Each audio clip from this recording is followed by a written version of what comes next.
இன்றைக்கி Aadhaar address update பண்ணுறதுக்காக மும்பையில் இருக்கிற இ-சேவை மையத்துக்கு தான் போயிருந்தேன். நல்லா உள்ள ஸ்பேசியஸாக நீட்டாக இருந்துச்சு. பெரிய பில்டிங்காக இருந்துச்சு. ஒர்க்கும் ரொம்ப ஸ்பீடாக நல்லா செஞ்சு கொடுத்தாங்க.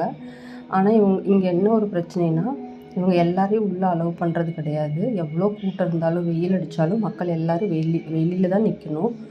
ஒரு 15 பேர்த்துக்கு மட்டும் டோக்கன் கொடுத்து உள்ளே அலோவ் பண்ணுவாங்க. அந்த 15 பேர் ரிட்டர்ன் வந்ததுக்கப்புறம் அடுத்த 15 பேர்த்துக்கு கொடுப்பாங்க. நம்ம ஒரு 1.5 ஹவர் 2 ஹவர்ஸ்க்கு மேலே நம்மளுடைய பேட்ச் வரக்காக வெயிட் பண்ணுற மாதிரி இருக்குது. இதுக்கு அவங்க சொன்ன ரீசன் என்னென்னா, உள்ளே அலோவ் பண்ணால் க்யூவில் நிற்கும்போது எல்லோரும் பான்பராக் போட்டு எச்சி துப்பி அந்த இடத்தையே ஸ்பாயில் பண்ணிடுறாங்க. யாரும் சொன்னது கேட்குறதில்ல, ரூல்ஸ் அண்ட் ரெகுலேஷன் ஃபாலோ பண்ணுறதில்ல, செல்ஃப் டிசிப்ளினாக இல்லைன்னு சொல்கிறாங்க. இவ்வளோ பெரிய சிட்டியில் மக்கள் சுத்தமாக செல்ஃப் டிசிப்ளின் கிடையாது. எங்கே பார்த்தாலும் பான்பராக் எச்சிலும் குப்பையும் தான் இருக்குது. சுத்தமாக நீட் கிடையாது. இது மக்கள் ஃபாலோ பண்ணாதனால மற்றவங்களுக்கு ரொம்ப டிஸ்டர்பன்ஸ் இது.